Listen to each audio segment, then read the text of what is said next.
Amy, your voice kind of went down at the last second, so I wanted to make sure that I'm coming through loud and clear. So good morning, everyone. This is Roger Serta. I am attorney for SDG&E in this proceeding.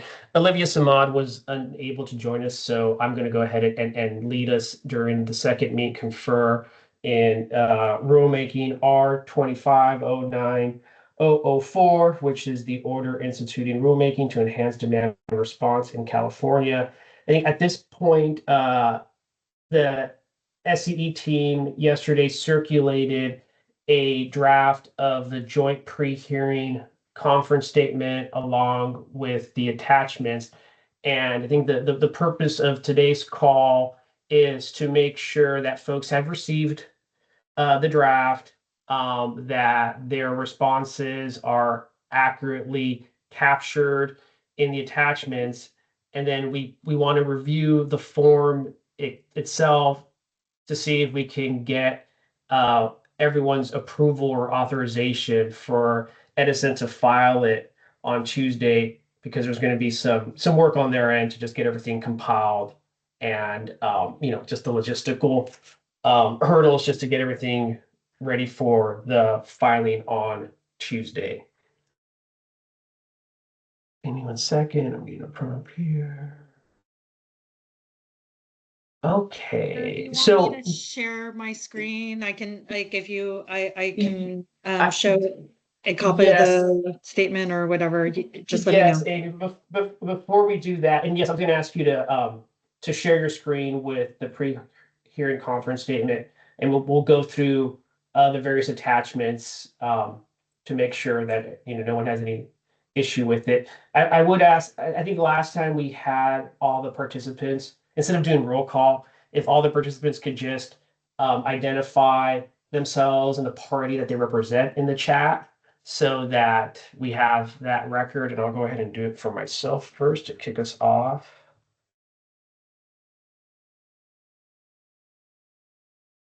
There's too many of you to do roll call, and it's Friday. I'm sure folks are trying to be done with their day as soon as possible. Okay. So yeah, Amy, are you able to share the statement for the group?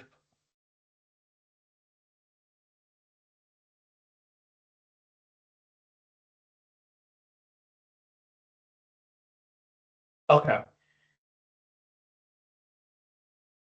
Is it okay? Do you need to make it? It is. I'm just some chats are coming up, and I just want to make sure I'm not missing something.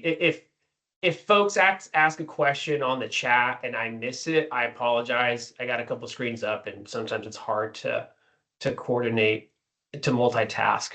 So if an issue comes up or folks want to chime in, just please raise your hand, and if I don't flag it, perhaps Amy or Shirley or someone else on the call could. Yes, I will keep track of any questions in the chat and let you know. Great.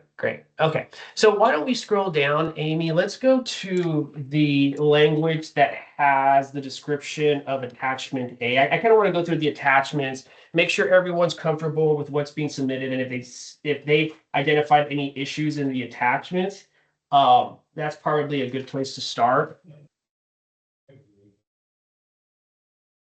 So I would go to page 4. Okay. I think that's, yes. All right, so attachment A is the joint participation list. It's attached to the document that Edison circulated yesterday. I would just ask folks to review it, make sure that their information is correct. I don't think this one is very controversial, but I'll pause. Did anyone notice an inaccuracy in the participation list?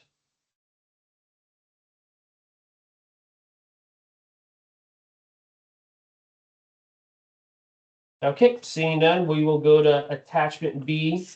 So attachment B is going to be the online form that we all use to submit, to generate the statement. so go ahead and if you can show Amy, everyone on the call, what attachment B looks like.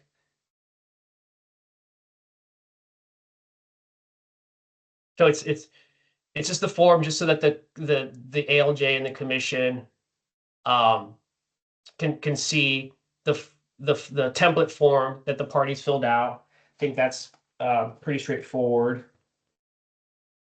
Then attachment C is a summary of everyone's responses. Amy, can you scroll down to that one, please? And I'll call this it's the short summary of everyone's responses. And I know I went through it for SUG&E and everything was accurate. If folks have had to review it, have had a chance to review it, does anyone have any issues with the attachment?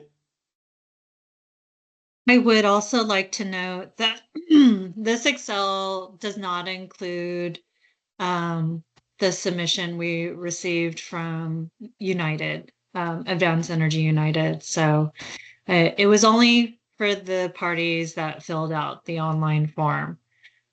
So it is, I wouldn't say it's comprehensive of all responses, but just those two responses to the online form. All right, and we note that in the pre-hearing, in the narrative of the statement itself, right, Amy? That's correct. Right, and United's responses are still going to be captured in this form as part of attachment D, correct? Yeah, that's correct. That's correct. Okay. There's a question. We have a couple hands up. First one's from Ruthie Lazenby. Hi, thanks. I was just wondering if we need to make an edit to one of our answers in the table. Would you like those changes in writing, or should we discuss it here? Amy, what's logistically? Yeah, so my preference would be I would rather reopen the form and let folks directly make their changes to the form in there. So I can today reopen it for folks that need to make updates to their responses.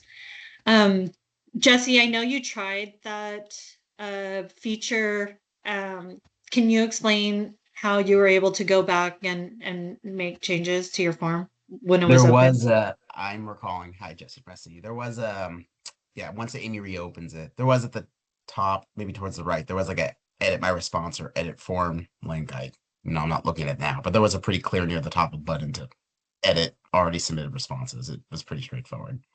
Yeah. And I believe it's only the person who submitted the response that could edit the response. So Ruthie, if there was somebody else, and if you submitted the response, but somebody else in your organization saw it and said, like, let's change it, I think only you can make that change. Okay, thank you. That's helpful. And just one follow-up. The form left open space for comments on some of these or most of these answers, but the table doesn't incorporate those comments. Is there a way, like for our position, it's important to have those notes included to clarify what our full position is. I'm just wondering whether the joint statement will include a place for the notes alongside the table responses. Yeah, so that will be attachment D. So what we plan to submit under attachment D is the actual PDF of each party's full submitted response to all the questions, including further descriptions and comments. So it's going to range anywhere from probably like 20 something pages to 40 pages, per party in the attachment D. So attachment D will be quite large because it will have all 22 parties full responses. Yeah. And let me share my screen. I have SUG&Es, and I just want to make sure that we're on the same page, Amy, that this is what's going to be attached. So for example, here's SDG&Es. I completed mine in a record-setting 32 minutes. But these are all my detailed responses to the form. Edison is planning to compile all the PDFs, and that will be attachment D, correct? That is correct. Okay. I'll stop sharing. Okay, I see a couple more hands up. Ruthie, did that answer your question? It does, in that the attachments will be included. I think we have some concerns that it's challenging to include our full statement in the summary, which I feel like is sort of our goal here altogether. So I think we're gonna have to huddle on that. Could I jump in here? This is Marcel from Turn. Yeah, go ahead, Marcel. We need a note on our designation of categorization for 2 topics. We are willing to change our categorization where we recommended rate setting to quasi-legislative. But we need a note because we believe ex parte rules should apply, and that's not captured adequately in the form, and that should be in the long questionnaire, and you can drop a note in this table, and that's what we need.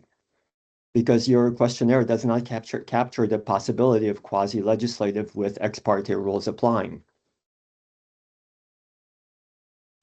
So we want to change It's Roger. I want to make sure I understand. So in the form for each individual issue, there was a way to check whether we believe it's quasi-legislative or rate setting. Right, but the rules are not so binary. The rules specify that you could have a quasi-legislative proceeding that by default does not require ex parte notifications, but the rules allow for the commission to determine that even in a quasi-legislative proceeding, ex parte rules apply. And we want you to drop a note that says that's what we want. We want the two issues of valuation and methodologies and RA valuation. We want to change our recommendation for it to be quasi-legislative, but with the caveat that pursuant to the rule, and I can cite you the rule if you need it, the commission make ex parte rules apply, even though it is quasi-legislative. Okay. So Marcel, sorry. Amy, sorry. I understand that you're going to reopen the form, so Yeah. Turn can go ahead and make those edits and those comments in No, but I don't want form them that will be contained. I don't want them buried in comments. I want a note dropped on the table. I don't want the judge. It's ridiculous for the judge to have to go through a 100-page questionnaire to note that about the categorization, what we are recommending. So you've got lots of notes at the bottom of the table. You can is there a huge problem with having a note, if Turn say quasi-legislative note 1 or whatever you want to call it, and drop a note?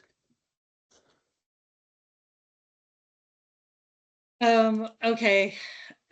So the Excel table export, I was just kind of I didn't want to change it, like read everybody's answers and do any interpretation. So that's why I just selected, these categorizations.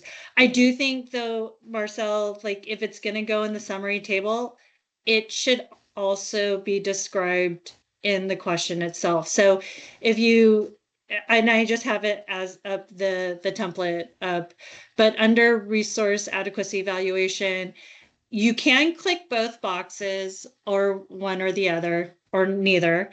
But if you do click on these boxes, underneath that, it does say briefly describe. I do think that if it's on the summary table, that same information should be reflected in the details of the form.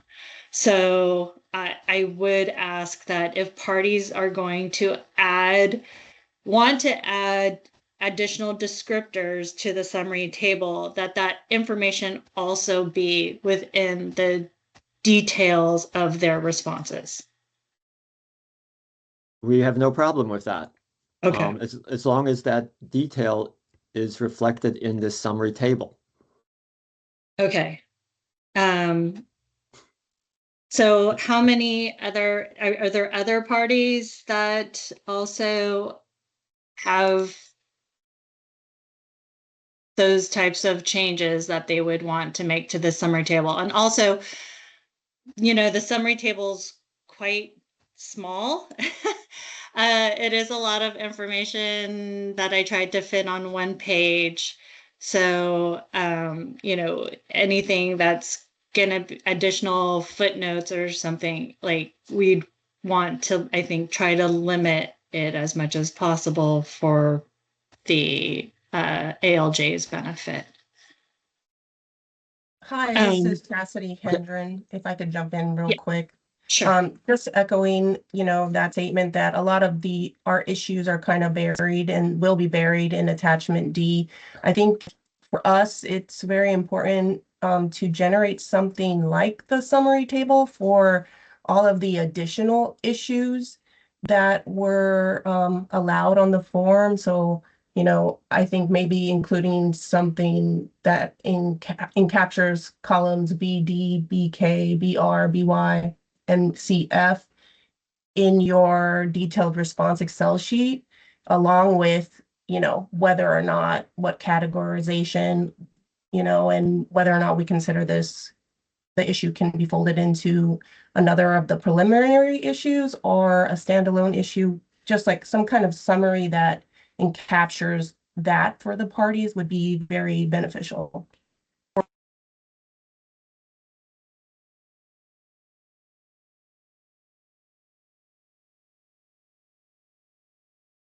The problem is just trying to figure logistically what we can submit to on the docket, right? Like it has to be a PDFA document and a summary beyond just the table becomes cumbersome. So I'm just trying to figure out logistically how we would do that. So, I mean, the Excel spreadsheet will make this table very small. I was thinking about that too last night, and I essentially in a Word document created, and I don't know if I can share my screen, just, you know, I was brainstorming, but I created a table that's essentially 3 columns, and it kind of, I just copied and pasted all the additional issues and whether or not people recommended this be a standalone issue or where it could fit under the issues in the OIR. Let me share my screen. Again, this is just a mock-up, but something similar like this, and in this first column, we can either reference where it is located in the spreadsheet or the party that submitted it. And this is 3 pages.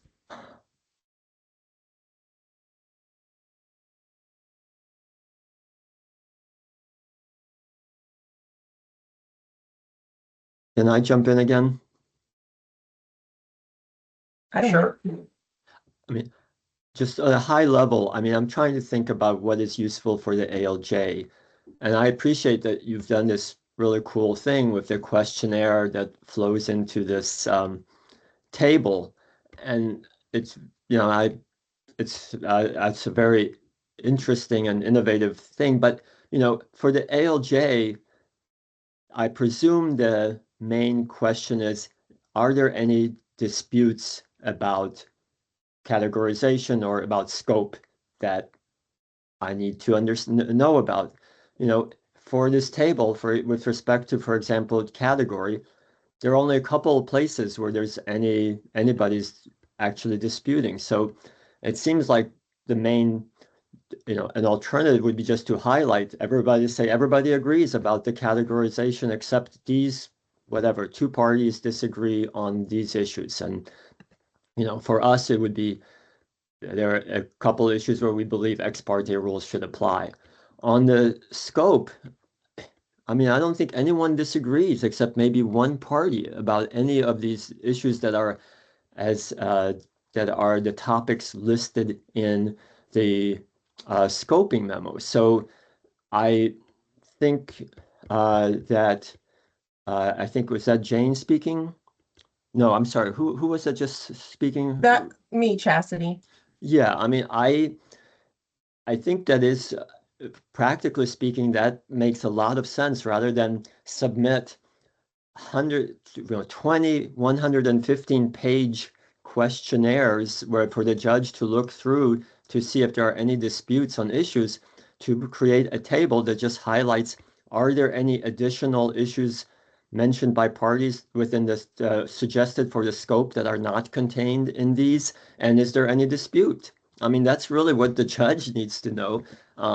You could say in one sentence, nobody except SDG&E on one issue, I guess, disputes that any of the listed issues are in dispute.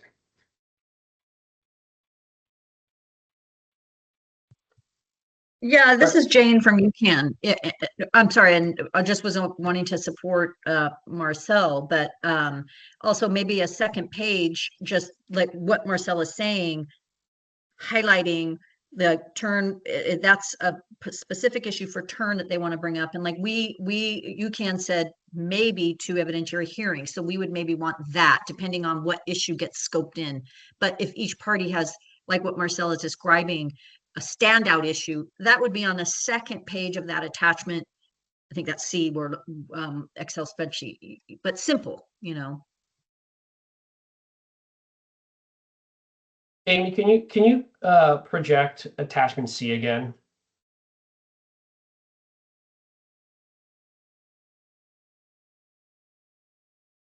Okay, so this is a snapshot of whether folks agree to evidentiary hearings on particular issues, right?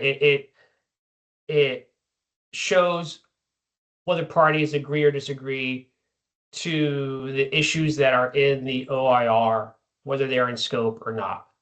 Right. So that captures that.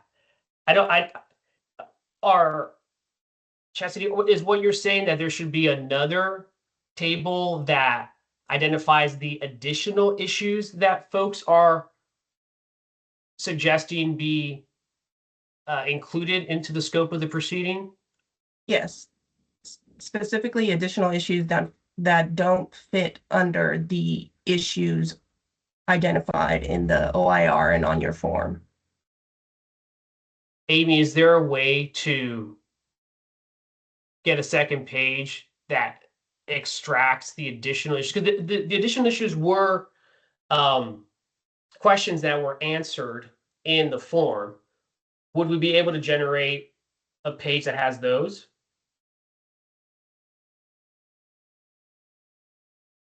I would have to like probably manually do it.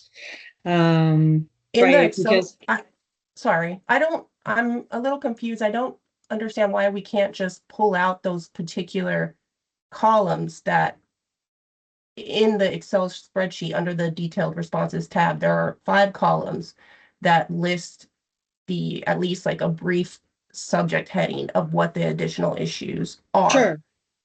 Sure. But what I thought I heard, and you know, maybe Marcel or what I'm hearing from this call is we want to create something that's, and maybe this is just me trying to go for that, you know, I'm always like this overachiever, where like SCE in the additional issues said like we think like bridge funding, right, is an additional issue, and another party called it funding bridge, or they could have also put bridge funding, but instead of having it as like you know, number 1 of their additional issues, they put it as like number 3, and so having a table that's like this, that, you know, says, well, these 4 parties have all said in their comments, like,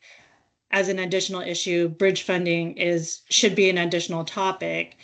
I think what would be helpful, I mean, if we're going to make something that's helpful for the ALJ, is to summarize like who those 4 parties are, rather than because then you're just pulling out the information, and the ALJ still has to say like, and go through like however many pages it's going to be, like which parties call out bridge funding. You know, I was trying to just do this like 1-page cheat sheet, but understanding like there are additional issues, like there were several parties that talked about counting of exports, right, as an additional issue. So highlighting, you know, which, you know, 5 or 6 parties, or who those parties were, like on altogether. Rather, otherwise it is similar to attaching like every party's detailed responses, or going to attachment D, is like someone's still going to have to read through this list of additional issues. So I guess I understand, I think, what you're saying. I was just extracting those columns. That was a more, you know, this will be quicker, something similar to what you have on the screen. But I agree with Marcel's approach that just kind of consolidating and summarizing what these additional standalone issues are and which parties support them is the best option for the ALJ to review and really see this at a high level.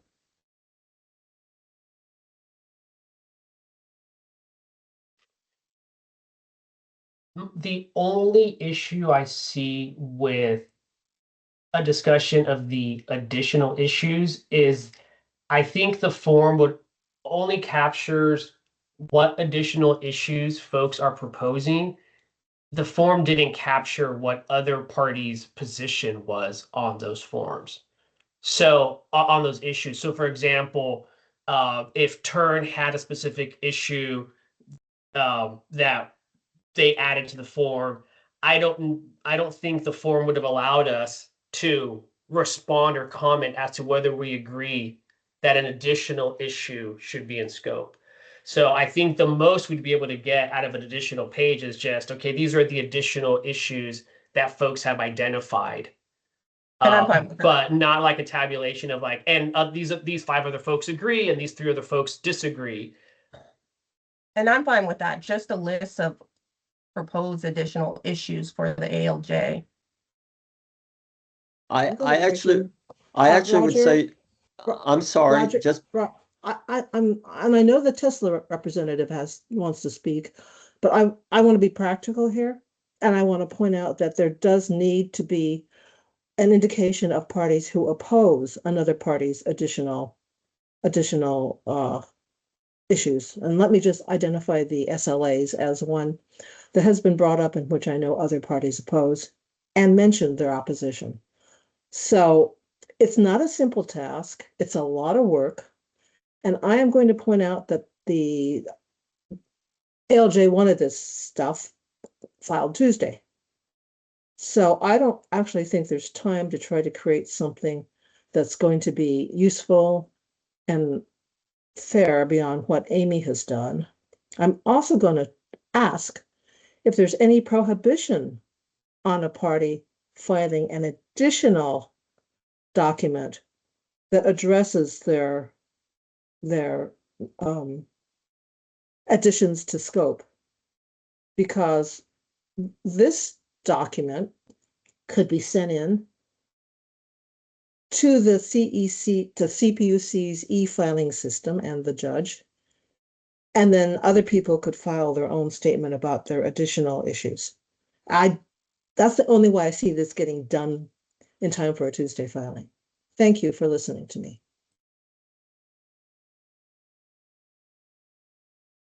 Okay, I know Andrew's hand has been up, so and then Marcel, you're after Andrew, if that's okay. Well, I just really had a much more remedial question, which is I did not participate in the first meet and confer. I have not filled out the form. Is there an opportunity for me to do so? I put that question in the chat, so feel free to answer it there. I don't want to derail the conversation on this topic.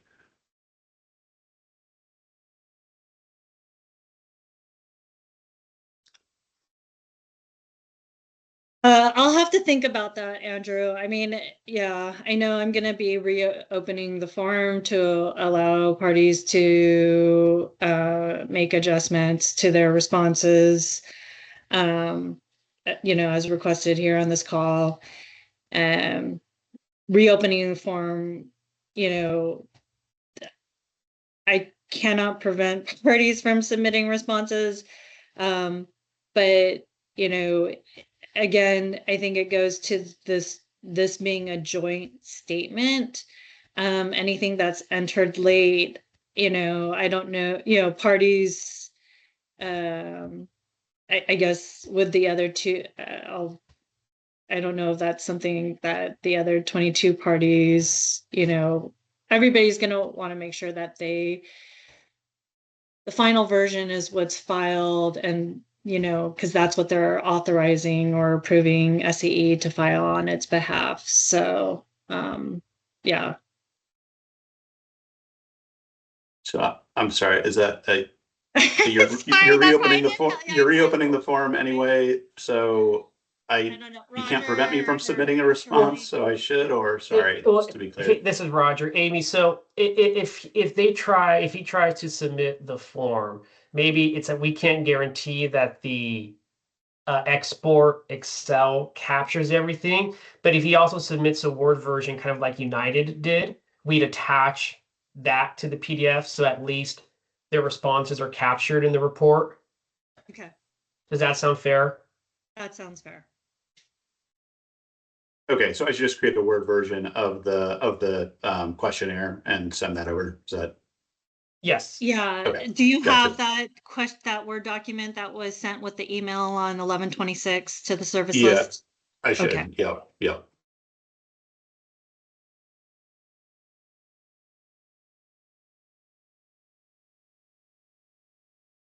Marcel, sorry. Thank you. I'm sorry, I was not at the Monday call, so sorry to make these comments so late. You're definitely trying a very innovative and novel approach to a joint pre-hearing conference statement. I'm going to disagree strongly with Ms. Wu.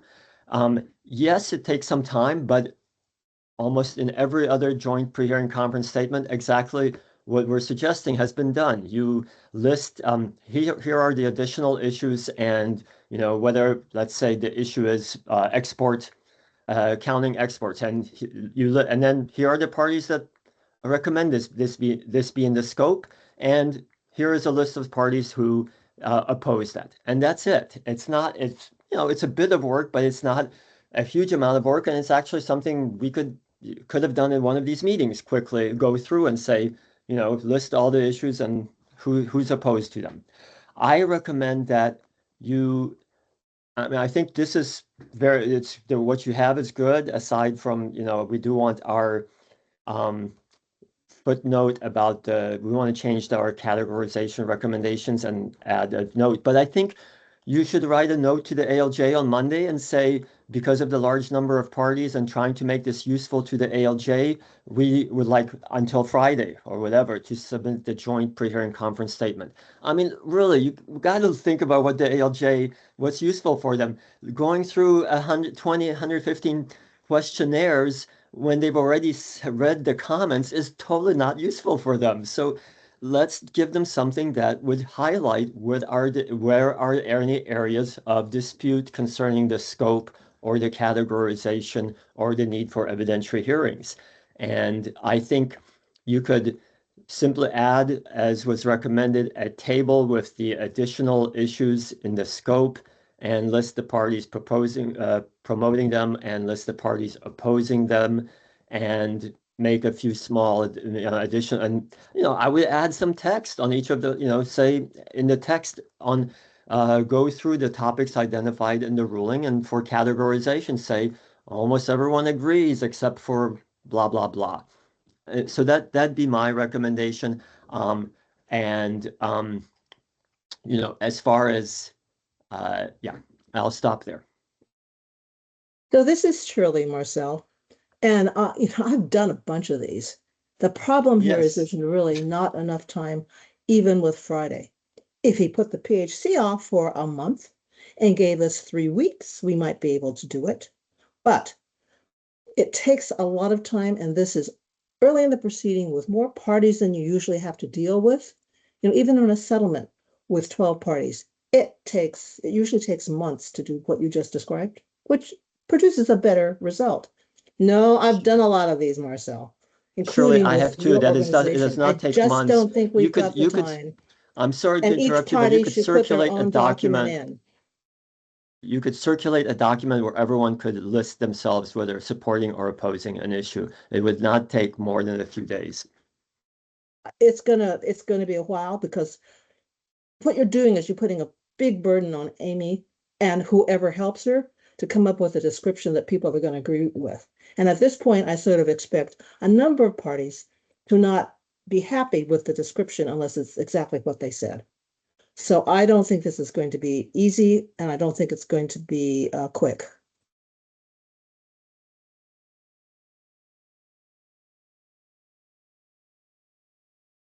Let me see if I can offer a solution to bridge the gap. So I'm going to share my screen. Oh, let's see if I get the right screen here. All right. Okay, so what I'm sharing is this was the link that Amy's team sent yesterday. It has 2 tabs. One is the summary and one is the detailed. So right now our attachment C is the summary of responses. Our attachment D is the actual PDFs of all the responses, which I recognize is cumbersome.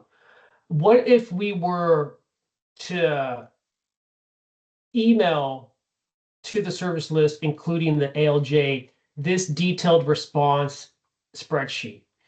The reason why we can't file this per se, it's because it's a really big spreadsheet, right? And everything has to be PDF-A. But if we email the detailed responses, it identifies, every additional issue, and it would save the ALJ and other folks from having to review all the PDFs. They have it all, accessible in this Excel spreadsheet. Amy, what's your reaction to that? So if we do that, it would not include United and Tesla's responses if they were submitting them by Word. Fair enough, but we can note that, right? Yeah. That Okay.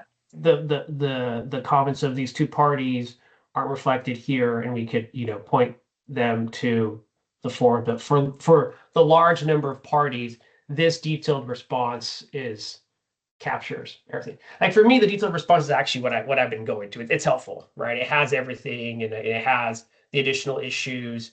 I can see this being a useful document to the ALJ and staff. Hi, this is Chastity, I see your Chastity. hand up. Thank you.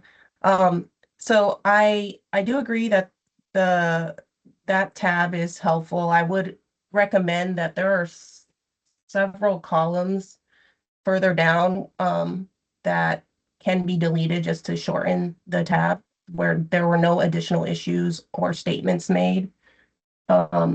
Aside from that, I really want to echo Marcel's recommendation.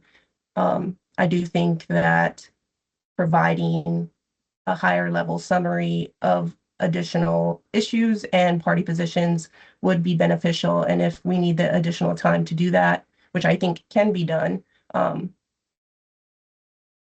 we should do it.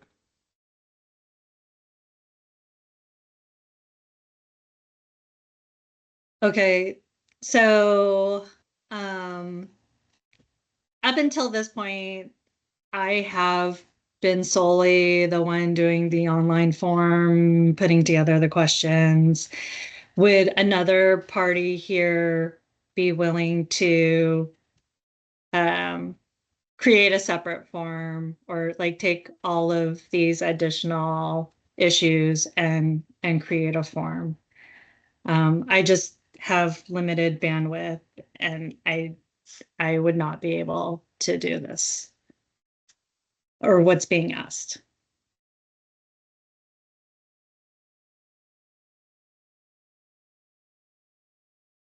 Hi, Chastity again. I don't mind taking the lead on this portion and circulating something later this evening for everybody to review and potentially mark their opposition or support for the specific issues listed on that detailed response tab. Chastity, this is really just a process question. Will this be a Word document or what form will it take? Right now I started this in a Word document, so if possible, just to save myself time, I would continue doing that. But if somebody has a preference, please, feel free to voice it and I can see what I can do. I think the Word document is better, Chastity, because that allows us to convert it to a PDF. Sounds good, yeah. So then this is the process again. Someone will need to take all the stuff that comes back, and we should identify who it comes back to, and then modify the document to reflect, if they can, the feedback, which will be potentially a lot of work. Yeah, so is it gonna, only because I'll need to make updates to this joint statement, with I'm assuming this would be a separate attachment to this, and then are you, Chastity, are you going to take the responses and put them into a summary table similar to what's for the existing scope items for the additional scoped items? Yes, I Or will is it create a just gonna, similar is it just table. gonna be a list? So A list? let me just, I'm gonna share my screen again. And again, this is just an example. It can be modified. Let me know if I need to make this bigger. But I initially, in this second column here, just pulled everything from the detailed responses list and listed all the additional issues and whether or not they felt they were standalone issues or could be folded into the OIR issues. So I think something similar to this maybe would be helpful, and additional columns for, support or opposition. For So parties let me to kind of understand, mark that. you would add more columns to the right for each party so they could indicate if they agree or don't agree. Yes.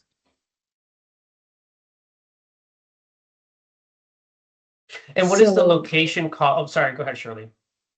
No, go ahead. I'm thinking process. What is the location column So reflect? I this missed was that. what this was where I pulled this from. So each of the additional issues on that detailed responses tab. Oh, column BD on this. On Yeah, thank and this you. was Yeah, the that makes sense. row. So that would indicate, the party. So if I mean, that might change, but Fair that's enough. kind of how I started. No, fair enough. I wasn't sure if it was like a reference to opening comment, reply comment, but I see it's reference to it's your working Yeah. draft. Makes And sense. so column BK, and these are repetitive, but I didn't want to like someone said earlier, modify too much what people were saying. So, but this is all the additional issues listed on there. It's 3 pages right now. Excuse me, Chastity, but can Mhm. I ask, I hope I got your name right. Yes. Are you gonna indicate which party, where it's an additional issue, are you gonna indicate which party proposed it? Yeah, that's we kind had- of what I had thought about, either because I wasn't sure if we were submitting the actual detailed response like Excel sheet, whether it would be helpful to indicate the party here or the column and row. The number indicates the row, which you could trace back if you had the Excel spreadsheet to the party. But I can always switch that out. It might be easier to include the party or parties that proposed it, Yeah, in I addition agree. to your column. Avoid having to send the ALJ back to a spreadsheet, to find out who. I think if the purpose of this exercise is to give the ALJ the benefit of a snapshot of what the additional issues are, who proposes them, where they might fit into scope, who opposes it, I think identifying the names would be a good approach. And then just since I have everybody here, for the opposition or support, columns, would it be sufficient for everyone if in those columns, when I circulate this, that you just put your party name in the appropriate column?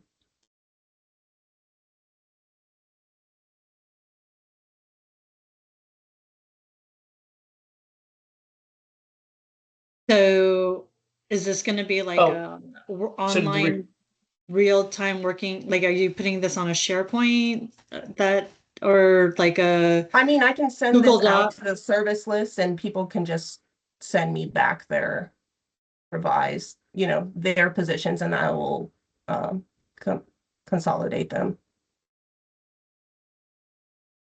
Yeah, I'm not hearing a SharePoint. What I'm hearing is the more old-fashioned, I'll get a, Yes. yeah, Word Send me your document, and draft. then she'll hand enter.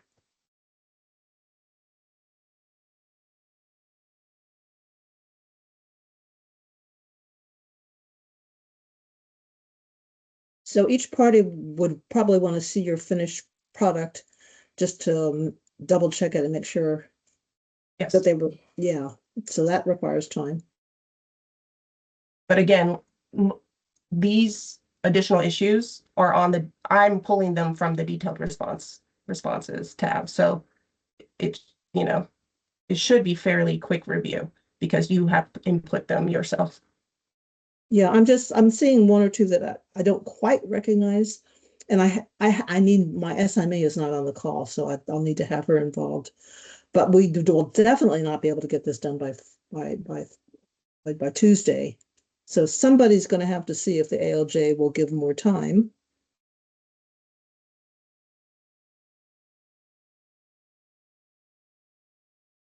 Marcel, do you want to? I just want to thank Chastity for being willing to do that, and it sounds like a very good process. Thank you. Chastity, so on the left, so the additional columns, sorry, moving to the right, Yeah, it would be parties agree, and then another column that says parties disagree. exactly. Okay, and then you just identify if you're a party that agrees, disagrees, or neutral. Yeah, either neutral. I don't know if we want a neutral column or just Fair for enough. Right. It'll be a Yeah. yes or no. Okay. Yeah, instead of actually also referencing issue 3 or 2D or something, can we just describe, like, if it's like resource adequacy evaluation, Sure. put them in there instead? Yeah. So Hi, there, Chastity. Hi, Chastity. This is David Gibbs from Cal Advocates. And just, you were probably intending to do this anyway, but a note to, if you could pull the additional issue, the language verbatim from the spreadsheet, rather than editorializing that, that would be appreciated. And I'll echo Marcel, thank you for agreeing to take on this task. No problem. Thank you. Yeah, it's a lot of work. So I just heard that the additional issue description will be what's in the spreadsheet, so that'll be changed. And by when would each party need to get their stuff back to Chastity? And who's going to ask the judge for more time? I would ask if one of the IOUs could ask the judge for more time since you're taking the lead on the submission. But if I could get these responses back by close of business on Monday, I can compile them and get out a draft by Tuesday. Yeah, and I mean, SE's attorney is not on this call, so yeah, we'll need to circle back with Olivia, but I'm assuming parties The joint will IOUs, we can send out we can send out a request for an extension. I don't know that I'll be able to get it out today, but on first thing Monday, and I can coordinate with Olivia and Shirley on the language. But also, any parties that are included in this document, again, kind of going back back to the process email, like if they are a new party, like describing them or adding them to the joint PHC statement, like that's gonna revise the text. And I'm sure some parties will want to see the final copy of the joint PHC statement before giving SCE their approval to file on their behalf. So I just want to ask that there's sufficient time in the process for SCE to collect or get everybody's authorizations or approvals. Otherwise, we will have to make changes to the PHC statement and remove those parties that do not provide SCE explicit approval to file on their behalf. Yeah, you're hitting stuff I'm worried about, Amy, which is, okay, we're gonna commit to get everyone is gonna commit to get the feedback to Chastity, and I would say the 3 IOUs should be getting that feedback too. Since you're also since we're managing the table by, I guess, close of business Monday, that's after we receive Chastity's revised sheet before midnight tonight. So midnight tonight, Chastity gets us what we see on screen updated. We've got one business day to get our stuff back to Chastity. That's all of us. And then Chastity, when do you think you can put the information coming to you into the next manifestation of this document? You think really Tuesday's enough time? I'm sorry? I can get that out by close of business Tuesday. Okay, close of business Tuesday. Meanwhile, we're getting an extension. And then people will want to take a look at it. Do we need to schedule another meet and confer? Because there's this stuff that Amy just went through about, are you okay with this? Do we want to meet and confer on, say, Thursday morning?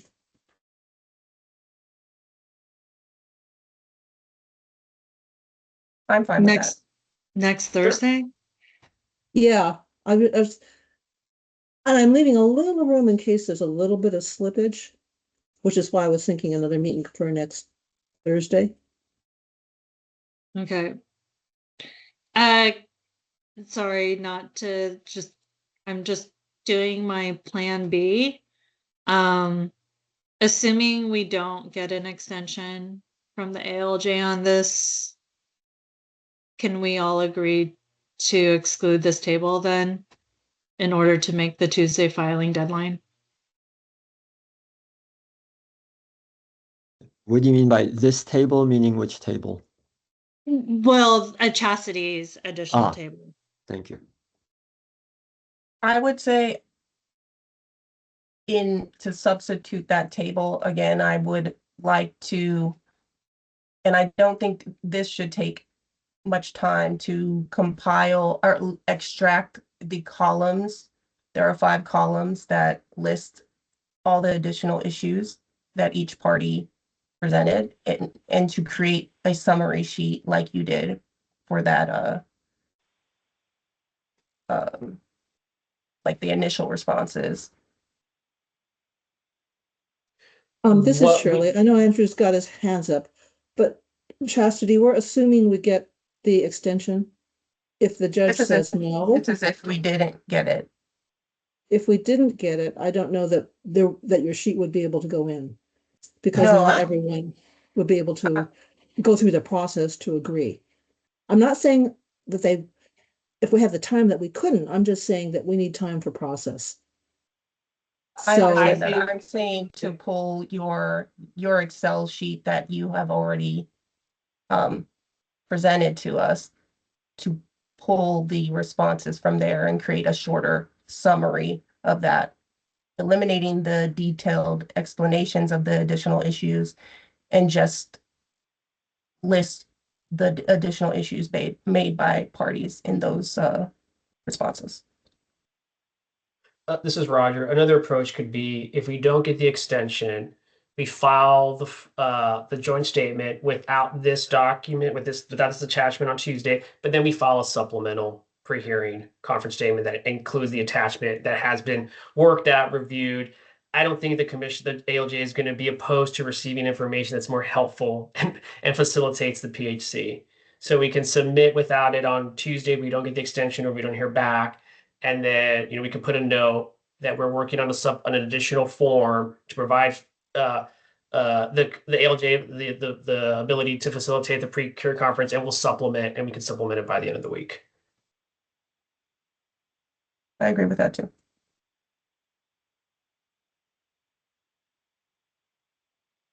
Yeah, I think that sounds good, Roger. And then I guess we still have the meet and confer on Thursday to go over the supplement. Right. And I think we will get the extension. I mean, I'm assuming no one from ED staff is on this call. Just throw that out real quick. I know that that all the communications and the team's meetings have gone to the entire service list, which do include staff in the LJ. So they are privy to all our efforts, and the efforts have been significant to meet this timeline. So it's not as if we're asking for an extension because we haven't done anything. It's quite the opposite. We need the extension because of how much work we are putting into this, and I think that would be appreciated by the ALJ. Good point. David, can you go knock on the door of the ALJ and get the extension for us? If I were in the office, I'm joking. I agree. Go knock, David. Just one note too, and throw it out there. And Shirley, I think you were hitting on this when you were discussing timeline.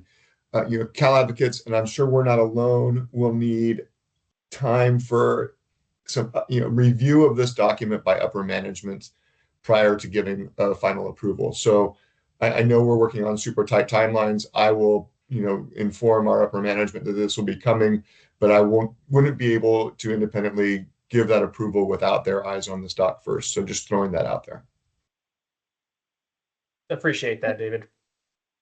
So, sorry, just again on process, since Chastity will circulate, the responses that she's received by, did I hear close of business Monday? Should we have Sorry, Amy, just correction. So everybody should send their responses to me by close of business Monday, and then by close of business Tuesday, I will send out the compiled list. Okay. I'm going to get a working draft to everybody by end of day today. Okay. Should we make the next meet and confer then on Wednesday? Just to give just a second, Amy. Chastity, are you going to send it out to the service list, or the list, or another list? Because there are people who need to work on it who would not get it if you are only sending the service list. I just want to understand. Yeah, no, I was intending to send it to the service list, but if there is another list that the IOUs can provide that is more beneficial for me to send out to, or in addition to the service list, just to make sure everybody who needs it gets it, that would be helpful. I think Chastity, your idea of the service list is good, and then maybe each party can give you any additional names they want included on the list. Would that work for you? Yes.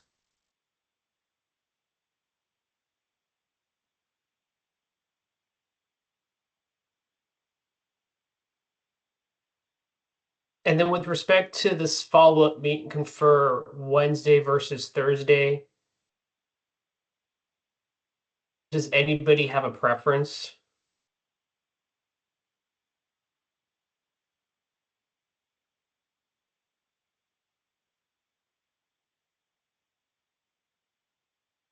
Okay. I think the sooner the better, Roger's probably the best. Yeah. Okay. So Amy and Shirley, why don't we talk offline just to see our respective calendars? I'm looking at my Wednesday. It's not great. Thursday is better, but let's figure out what we can make work, and we could send a team's invite to this group.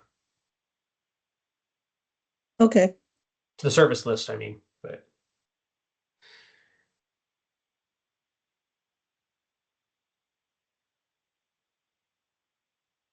Okay. Okay, so I saw a question come up about when do we want to get an extension to? And the PHC is the 16th, is that correct? Correct. So when do we want to get an extension to? Next Friday is the 12th.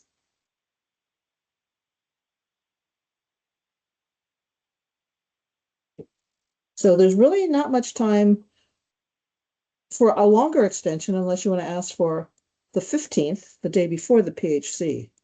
I think the 12th is a fair and reasonable ask.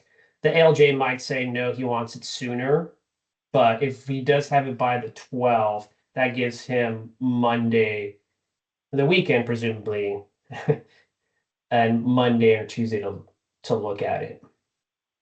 Yeah, I think the 12th is the best we can hope for. Yeah.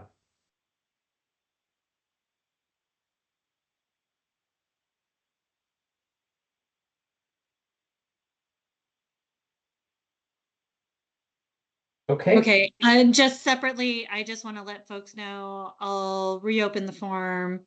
It will stay open till 11:59 p.m. today. So I hope folks will be able to make any updates to their responses by end of day today.